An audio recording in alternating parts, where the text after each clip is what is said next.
Welcome to St. Paul, Minnesota for the inaugural Horse of the West coverage of the North Central Reining Horse Association Futurity. Reining has a long history here in Minnesota. Larry Caston, who ran the horse science program at nearby University of Wisconsin River Falls for more than 30 years, has been part of the North Central Reining Horse Association since the beginning.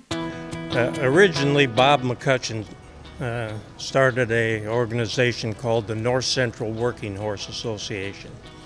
And we did that for a couple years. It was all around events, reining cattle on the rail. Was a lot of fun. These days, the NCRHA Futurity is the crown jewel of the association lineup. It's our big event in the North Central. We're very proud of it, and we hope it's going to continue to grow. We're very pleased with the turnout this year. We have reiners from all over the country that are here, and a good group from Ohio and a group from Texas and surrounding states. So we're very ticked. We put $60,000 in added money into the Futurity this year. We want to make, we wanted an incentive for people to come up here. We wanted to give them some big money to run at. We think we have probably the highest paying level 1 open Futurity in the country, and we wanted to give people that are level 1 eligible that may have to stay home a chance to come on up and run for some good money. My employee and my wife are in those lower levels, so that's part of it too.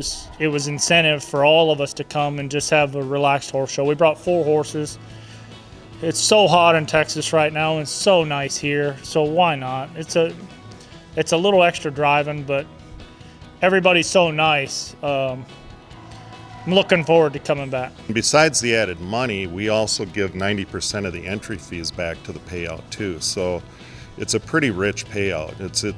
It's well worth people's time to bring the 3-year-olds up here to show. I mean, I think for me, with the added money that's here and with only retaining 10% and all that, I mean, it's a no-brainer to come here. It's a really big pen. It's a nice Coliseum setting. The staff's great. The ground's good. So you just can't beat all the positives that we have up here. So you compare the entry fee to the added money, and they pay out better than any show I've ever been to, and they do an awesome job here. There's tons of things to do, so it's easy to fly into, 15-20 minutes from the airport, centrally located, great as far as that goes, for your owners can fly right in, whatever they need to do.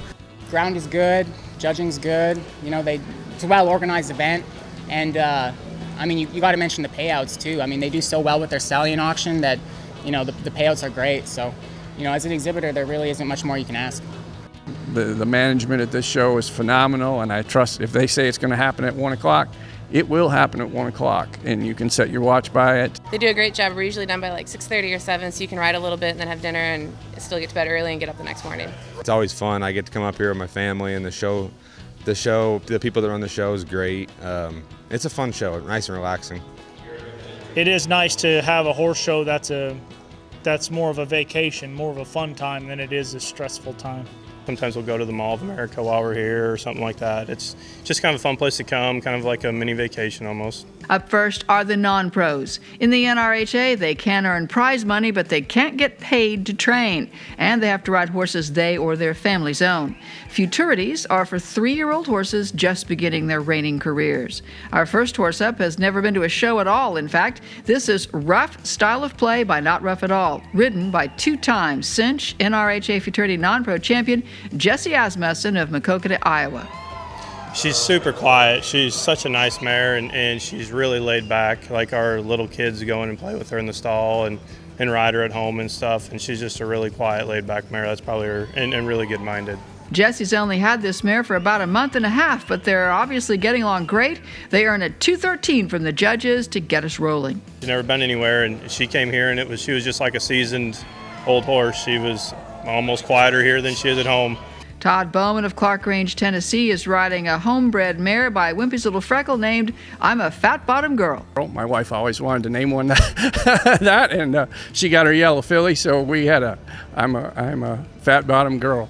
The early futurities give riders the option of showing two-handed in the snaffle, but Todd essentially has to ride one-handed. From day one, I've been riding her one-handed. She was really not snaffle bit friendly as a 2-year-old, and we went right to a shank bit right away in my program. It works. Their score from the judges is another 213. It's a 211 for Laura Schwartz, and don't spook a sailor. She's only ridden this horse by NRHA Hall of Fame sire Smart Spook 2 times. She was a lot quieter than I thought she would be.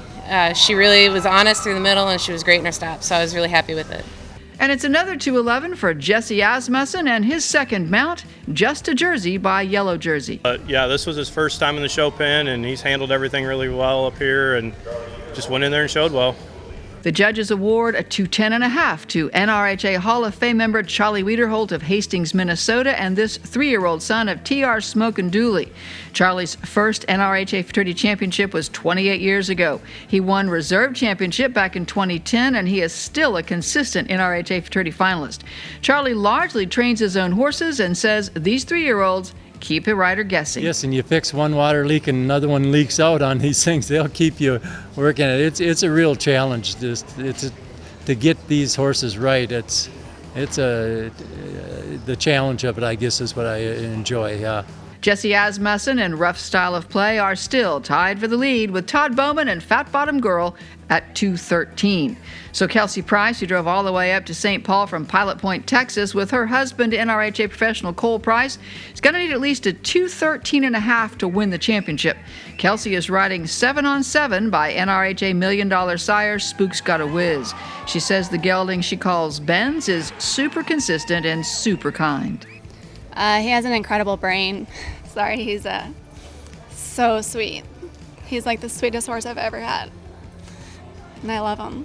So do the judges. They award Kelsey Price and 7 on 7 a score of 215, which is going to give her the win here at the North Central Reining Horse Association Futurity Non-Pro Championship. Kelsey says she has told her husband Cole she wants to ride Benz at the big Futurity in Oklahoma City in December rather than letting Cole show him in the open. We'll see, but I'm trying to put my foot down and hopefully I'll get to show him. We'll see what happens. In the meantime, Todd Bowman and Fat Bottom Girl will take home a fat paycheck. He is reserve in the non-pro and wins levels 1 and 2 along with the prime time for a total payout of $8,325. Coming up, we'll check out the action in the NCRHA Futurity Open Championship, and we'll get some tips on weanling care and Your Horse Inside and Out, sponsored by Beringer Ingelheim. Don't write off. You're watching Horse of the West on RFD TV. Presented by the Oklahoma City Convention and Visitors Bureau. Welcome back to Horse of the West and the North Central Reining Horse Association Futurity from St. Paul, Minnesota. Even though the weather's cooler up here in the summer, it doesn't mean an ice-cold glass of lemonade doesn't go down well. The NCRHA youth earned a pretty good chunk of change with their stand, as well as a pancake breakfast, a silent auction, and a raffle. Yeah, we've got a great youth program here. Carrie Bateman, our youth chair, has come up with a lot of activities that are both fun but also fundraising for the kids. They raise money for their own year-end award. Hava Vital of Tioga, Texas is riding the mare Gonna Chick This by NRHA Hall of Fame member Magnum Chick Dream. Hava liked this horse so much, she bought her, but their first outing in the world was a little crazy. I took her to the NRBC. She was a handful. She spooked from everything. She looked at everything, but I took her out riding outside the ranch, and she's just getting better. Here in St. Paul, Hava and her mare show some progress, earning a 213. Hava's boss, Gunny Matheson, also of Tioga, Texas, is riding another mare. She's Ready Online by Shine Online, both owned by the late Mary Jansma. Gunny says here in St. Paul, the mare didn't turn around as well as she's able, but he never has to worry about her stops. She's just as pure good of a stopper as somebody could ask for. There's no too fast for you to say, whoa. Gunny and She's Ready Online earn a 217.5 to take the lead. Kyle Shaw is a level 1 rider who would love to take advantage of all the level 1 money that they put into the NCRHA Futurity. In the NRHA, lower level riders can enter up into the other divisions, and Kyle's done that here in St. Paul. On another daughter of Shine Online, this is Little Online, also owned by Mary Jansma. Kyle says the mare is extremely quiet. She dreams about sleeping. She is very, very quiet. And that's what happened today is, she didn't go anywhere I didn't tell her to go. and certainly no harder than I wanted to go. I mean, if you don't tell her to go somewhere, you're not getting there. It was enough for the judges. They send Little Online into the lead with a 2:19, and they put Kyle in a good place to try to take home some of that level 1 money. It was a little bit more pressure, actually. Just, you really want it to work out for that reason, so I'm glad it did so far. Josh Murphy and another mare, CBK Tinseltown's Party by Gunners Tinseltown, mark at 2:14. Josh likes what he's seeing in this mare so far. It's been great. She's been a blast to train and show. She's really great-minded little mare, got a lot of talent, so. Now here's Cole Price of Pilot Point, Texas, whose wife Kelsey just won the non-pro, so the pressure's on. Cole is riding Leon Spurlock's Flashin' Benjamins by NRHA $2 million sire Gonna Trash It. The owners is Gary Alley and Leanne Spurlock. They wanted me to go find them a 3-year-old for me to show this year, and we bought this one at the NRHA Futurity Sales yearling. He's been a pleasure to work with. Cole has a nice ride on Benji and earns a 2:18 from the judges to slip into second place. Now here's Gunny Matheson back on a son of Gonna Trash It named Super Mario. Gunny likes this horse so much, he bought it. He's exceptional at all the maneuvers, but he actually gets bothered by all the horses in the makeup pen. And when he goes in there by himself, he gets quieter, like he's more relaxed in there. Gunny and Super Mario have a great run, but they end up with some penalty points that Gunny blames on himself. They're not going to take the lead, but Gunny ends up with a 2:17.5, so he's now tied for third on his 2 horses. Level 1 rider Kyle Shaw and Little Online are still in the lead at this point with that 2:19. And here's our final horse, a son of NRHA $1 million sire Whiskey and Diamonds named Visa's Whiskey, owned by Karina Grotkut and ridden by Justin Michaels. Justin says this is another super quiet horse with a good mind. He's a really good circler, exceptionally good circler, going fast and going slow, and pretty easy to stop. He's got a lot of grit stopping. A 2:16.5 from the judges for Justin Michaels and Visa's Whiskey, which means Kyle Shaw holds on for the level 4 win, and he also scoops up all that level 1 money to take home a paycheck for more than $14,000. The reserve champion is Cole Price on Flashing Benjamins. And now it's chow time. There is a big dinner. Traditionally every year, that's our awards banquet. We have a dinner, and Charlie Wiederholt's restaurant supplies the ribs for it. I don't know how many people know that Charlie actually runs a restaurant, but he does, and so he supplies the ribs for it. They're the best I've ever had. Just another reason to head north in August for the NCRHA Futurity in St. Paul.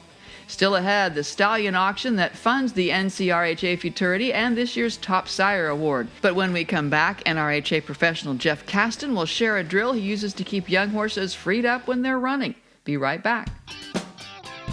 Your Horse Inside and Out, sponsored by Beringer Ingelheim with Dr. Jesse Carter Arnold. So it's that time of year that we're all dealing with a bunch of weanlings, and one of the big things we'd like to focus on is vaccination in these guys. We usually start vaccinating anywhere from 3 to 6 months. We here usually start at 3 months, and they are started into their primary series that we vaccinate for all the encephalitis viruses, West Nile, tetanus, flu, rhino. We do include a strep vaccine as well. One of the big things when doing these horses is it's really important to get that initial series into these guys. They're very young and vulnerable. They're also exposed to a ton of different antigens, especially if you're in a show horse industry and you've got a lot of horses that come in and out of your facilities. These little guys like to get sick, so it's very important that you keep them adequately vaccinated for that. One of the things that I do recommend in vaccinating, because you'll do, one shot, another shot a month later, and another shot another month later, they can become very resistant to those vaccinations because it's quite a few sticks. So what I say is, I do some here in the neck on each side, and I also think it's really important to go ahead and include this pec muscle. A lot of people don't think of vaccinating there, but they don't react very much whenever you stick them. It's also a place that you're usually not going to stick them in the future, so they don't learn that behavior to shy away when you come to vaccinate at their neck. A big thing when you're vaccinating, I always say take their temperature the next day. If it is elevated, above 102.5, I go ahead and administer some anti-inflammatories just so it doesn't become a stressful situation for these guys.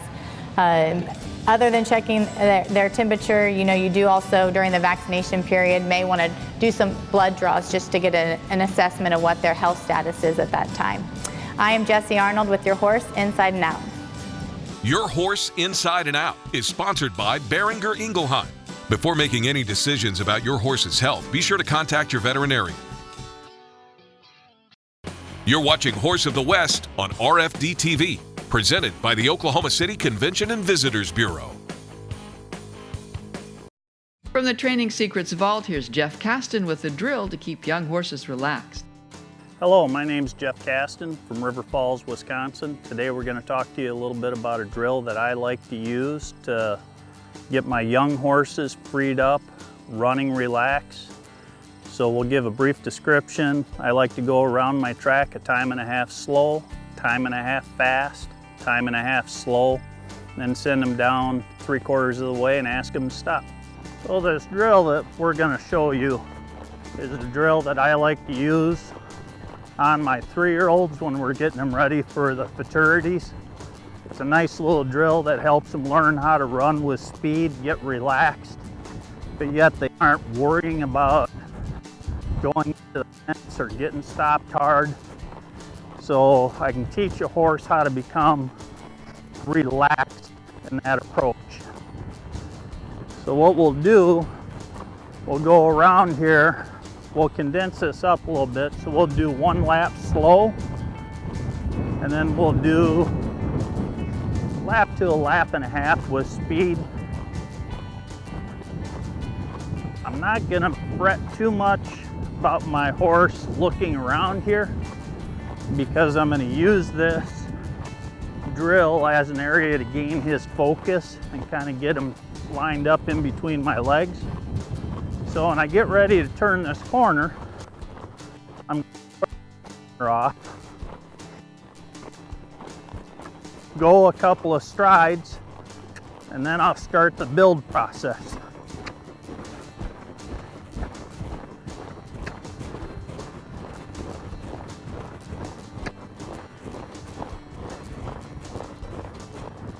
But when I go to turn this corner, I would like to see my horse slow down a little bit. I'm not going to pull hard. Start the build here. But I'm going to set it up so I'm building some confidence.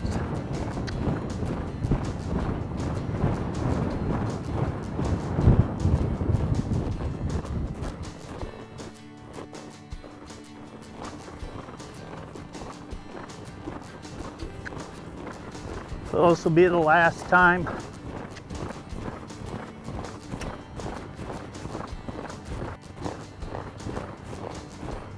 That we go fast. There, he came back much better. So I'm going to put my hand down, turn this corner, see if he's waiting on me. And that's going to be the key here when we go slow. Will he wait on me? He's not anticipating taking off on that corner, but he's waiting.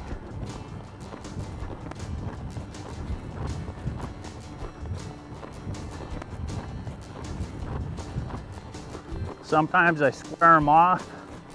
Since he's kind of anticipating that corner that time, I did more of a round corner. There are other times I'll put him in a counter and do little counter canters around those corners. Because even though we want them kind of patterned up and thinking about what the job is, they still have to wait on us. So you don't want them anticipating too much. And where this drill is going to mainly be teaching them how to turn this corner and build with speed.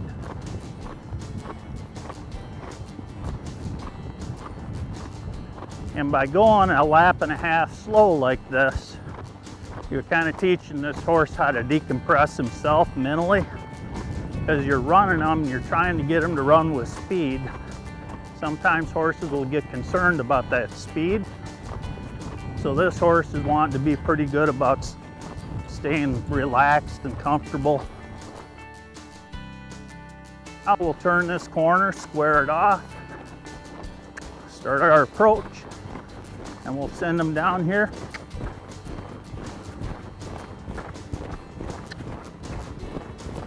Oh. And stop. And as we get closer and closer, we'll roll back and go slow. So with that drill, you go a time and a half with speed and then a time and a half slow, and then you send them down 3/4 of the way and ask them to stop. You're kind of setting up a show situation. Your horse, by the time you make it to that third stop, is going to be kind of tired. So this is airing a horse out, getting the horse a little bit on the fatigue side. You know how they're going to handle it. You know if they're going to crash that ground or if they're going to slip into the ground. But for me, what I think this drill really does is it helps set up that level of confidence that we need when we run to that first stop. This colt ran down there, he ran with speed. I had to ask for a little bit more speed at the end of that approach, but when I said whoa, he was looking to stop.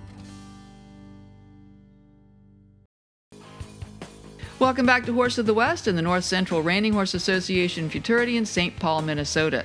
The success of this event is built on the association's online stallion auction offering breedings to some of Reining's top sires. So the way the program works is that when the sire sells in the program, then all his get are eligible to win him the sire money.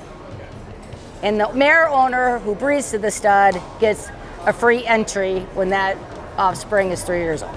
This year we raised nearly $61,000, which allowed us to pay our stallion owners back close to $9,600. Out of 73 sires in this year's auction, the top sire was Shine Online. Check out the NCRHA online stallion auction from December 8th, 2019 through January 15th, 2020. And watch in the weeks ahead for coverage of the Low Roller Reining Classic from Nampa, the Best of the West Futurity from Scottsdale, and the NRCHA Snaffle Bit Futurity. Be sure to tune in. I'm Jennifer Reynolds. We'll see you then.